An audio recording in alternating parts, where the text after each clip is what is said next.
Salut à tous. Les amis, je vous souhaite la bienvenue sur la chaîne PMU Classe. Je vous espère très bien portant.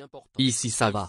Comme d'habitude on va songer à ceux qui luttent pour la santé. Prompt rétablissement à vous. Les amis, on va faire le pronostic quintet de ce vendredi. L'hippodrome de Vincennes est à l'honneur ce vendredi soir avec une belle nocturne. Le quintet plus se tient dans le prix Eva, une course européenne pour des juments âgés de 4 et 5 ans sur le parcours des 2100 mètres de la grande piste. Départ à l'Autostar. Chers amis parieurs, les chevaux favoris et plus ou moins incontournables du quintet du jour. Nous avions eu aussi les avis des entraîneurs, des jockeys, et des spécialistes du PMU pour vous. Donc les amis, prenez note, et faire votre choix à la fin de vidéo. Les détails de leur performance à suivre. En tête de notre sélection quintet le numéro 2. Aura notre préférence. Après une très longue absence, cette représentante de l'écurie des Charmes a enchaîné les échecs, dans des lots toutefois relevés. Elle descend de catégorie et sera pieds nus pour la première fois depuis janvier 2024. Bien placée derrière la voiture et associée à Jean-Michel Bazir, elle devrait refaire parler d'elle. Plus d'informations sur son état actuel à l'entraînement avec Nicolas Bazir, entraîneur. Il s'explique. Après une très longue absence, Kosamui, 2, a désormais 4 parcours dans les jambes, ferré et en courant de manière sage. C'est toutefois de mieux en mieux. Elle a travaillé en conséquence et monte en puissance. Tout est réuni ce vendredi pour qu'elle puisse refaire parler d'elle, car elle a hérité d'un bon numéro et sera pieds nus. Je crains juste qu'elle manque d'une vraie course, mais sinon, elle devrait pouvoir faire l'arrivée. On enchaîne avec notre deuxième base solide du quintet de ce vendredi. Numéro 3. En avril, cette pensionnaire de Jean-Philippe Monclin s'est très bien comportée dans le prix de Tonac-Villeneuve. Groupe 2, face au mâle. Elle redescend nettement de catégorie et s'est déjà illustrée sur le parcours qui nous intéresse. Avec Eric Raffin au sulky et le numéro 3 derrière la voiture, elle s'annonce redoutable. On se renseigne davantage avec Jean-Philippe Monclin, entraîneur. Il s'explique. Lolita Bourbon, 3, est une chic jument qui fait toutes ses courses. Je la préfère piste plate, mais l'engagement de vendredi est difficile à refuser. Elle a affronté de très bons lots sans être ridicule, bien au contraire. Elle redescend de catégorie et j'y compte donc pour jouer les premières places. Chers parieurs, la dernière minute du quintet de ce vendredi.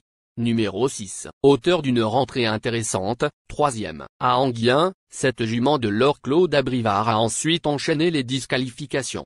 Elle vient de se changer les idées dans l'autre spécialité en se classant 7e dans un groupe 2. Pour son retour à l'attelé, elle va évoluer sans s'effaire et pourrait bien refaire surface. Plus de précision avec Alexandre Abrivard, driver. Il s'explique. Coura de Loup, 6, a tenté sa chance dans un groupe 2 pour son coup d'essai sous la selle.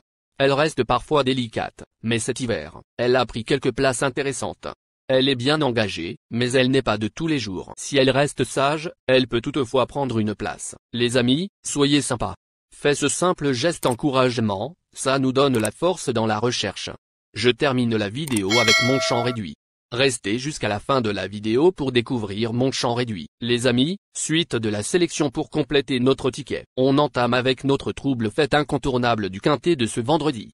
Numéro 12. Après une rentrée nécessaire le 9 mai, cette concurrente d'Alain Chavat a remis les pendules à l'heure en prenant une bonne deuxième place sur cette piste. Face au mâle, même si elle devra, comme la fois dernière, s'élancer de la seconde ligne, elle va tenter de confirmer son retour en forme. Plus d'informations sur sa forme actuelle à l'entraînement avec Arnaud Chavat, fils de l'entraîneur.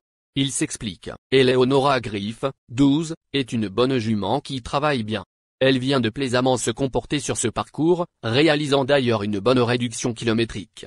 Elle se plaît sur les tracés réduits. En seconde ligne, il faut certes qu'elle bénéficie d'un bon parcours pour placer sa pointe de vitesse. Si c'est le cas, elle a son mot à dire pour les places. Nos deux tocards incontournables du quintet de ce vendredi. Premier tocard en forme. Numéro 4. Après un hiver décevant, cette représentante de l'écurie Suprême a refait surface dans le prix Chlorinde, 2e, sur ce parcours en avril, avant de confirmer au croisé la Roche en s'imposant très sûrement. Elle monte légèrement de catégorie, mais a déjà fait ses preuves sur ce tracé et évolue en bonne forme. Dans le coup, on écoute Mathieu Mottier, entraîneur et driver. Il s'explique. Quinga Suprême, 4, est au top de sa forme et vient de très bien gagner au croisé la Roche, dans un très bon chrono. Elle se présente de façon rapprochée, mais elle semble avoir bien récupéré et a hérité, de plus, d'un bon numéro. Je ne pense pas que la grande piste soit un souci avec elle. Avec un parcours fluide, elle a sa place dans la bonne combinaison du quintet plus, deuxième tocard en forme. Numéro 15. Cet hiver, cette représentante de la Scuderia Alta a pris plusieurs accessites dans des groupes 3. En dernier lieu, elle n'a pu réellement s'exprimer et ne doit donc surtout pas être condamnée sur cette tentative. Si David Homin parvient à composer avec son mauvais numéro derrière la voiture, elle peut surprendre à belle cote. Plus de précision avec Eric Bondo, entraîneur. Il s'explique. Funny Girl, 15, n'a pas eu des tâches faciles lors de ses courses en France, car elle affrontait des lots très bien composés. Elle redescend de catégorie pour l'occasion, et le parcours de vitesse va servir ses intérêts. Elle devra se sortir du numéro 15, mais elle a bien travaillé en vue de cette course. Notre outsider séduisant du quintet de ce vendredi. Numéro 13. Après une semi-rentrée intéressante sur les 2700 mètres où elle s'est classée deuxième, cette fille de l'inoubliable Phase Team Bourbon s'est rapidement montrée fautive à Vichy. Elle doit certes s'élancer de la seconde ligne et affronter ses aînés, mais a le potentiel pour conserver une place, comme d'autres. Plus de précision avec Alexandra Brivard, dernier driver et fils de l'entraîneur. Il s'explique. Lagune Pilla, 13, s'est rapidement montrée fautive à Vichy. Elle va apprécier le départ lancé et le parcours de vitesse. Elle a bien travaillé, mais ne dispose pas de marge de manœuvre à ce niveau. Avec un parcours fluide, elle peut néanmoins prendre une petite place. Notre surprise évidente du quintet de ce vendredi. Numéro 9. En dernier lieu, cette jument de Francis Tardieu s'est imposée avec beaucoup d'autorité sur les 2850 mètres de la grande piste. Elle est en forme, mais son unique tentative sur ce tracé s'est soldée par une simple 6e place. Avec le 9 derrière la voiture, elle devra espérer que tout se passe bien pour espérer s'illustrer. On écoute le reporter. Il s'explique. Cette élève d'Alexandre Buisson vient de plaisamment renouer avec la victoire. Elle est toutefois raccourcie et va devoir s'élancer tout en dehors. Malgré tout, elle est en forme. Il est important de noter que les paris hippiques comportent toujours un certain niveau de risque et ne garantissent pas les gains.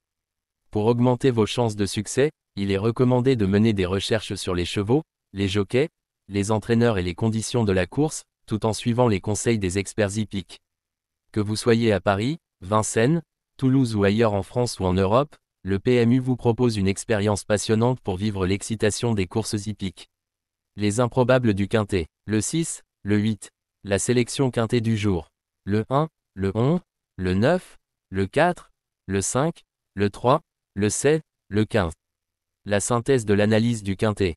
La minute de la vérité. Le numéro 1, c'est le plus gros favori de la course, il détient le pilier de la course, soyez très prudents chers parieurs. Les 3 atouts du quintet.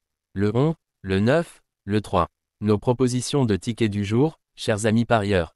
Mon champ réduit à 50%. Le 1, le 11, le 9, le 3, le 4. C'est une combinaison qui permet aux joueurs de mettre un cheval de base et d'y associer plusieurs autres concurrents. Mais pourquoi choisir le quintet en champ réduit?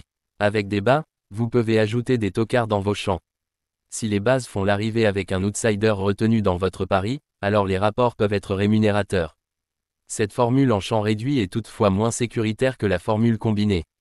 Par exemple, dans les courses de trot attelé, les chevaux peuvent être au galop et donc disqualifiés. Si cela arrive lors d'un quintet en champ réduit avec votre base ou l'une d'elles qui est disqualifiée, alors vous ne pourrez pas toucher le quintet mais au maximum un ou plusieurs bonus. Cette formule est un bon compromis entre le quintet unitaire qui consiste à jouer uniquement 5 chevaux et la formule combinée qui est plus sécuritaire mais également plus coûteuse. Selon les courses PMU et la valeur des chevaux, vous allez faire votre choix entre les deux. Ticket de folie, le 1, le 6, et le 1, le 8. Ici nous avons décidé de combiner la base avec nos improbables. Ticket de couverture, le 1, le 3. Il existe plusieurs types de jeux, comme le pari en jeu simple, couplet gagnant ou placé, jeu trio, jeu quarté, jeu quintet, que vous pouvez tenter votre chance les amis. Mon multi 5 du jour, le 1, le 4. Associé au grand carnet, le 11, le 9, le 5, le 3, le 7, le 15, le 6, le 8. Vous êtes nombreux à contribuer et donner votre avis sur nos différents contenus et nous sommes heureux de recevoir vos contributions et réactions respectueuses et courtoises qui enrichissent nos publications. Merci les amis, bon jeu à tous, à très bientôt pour la prochaine course. Bye bye.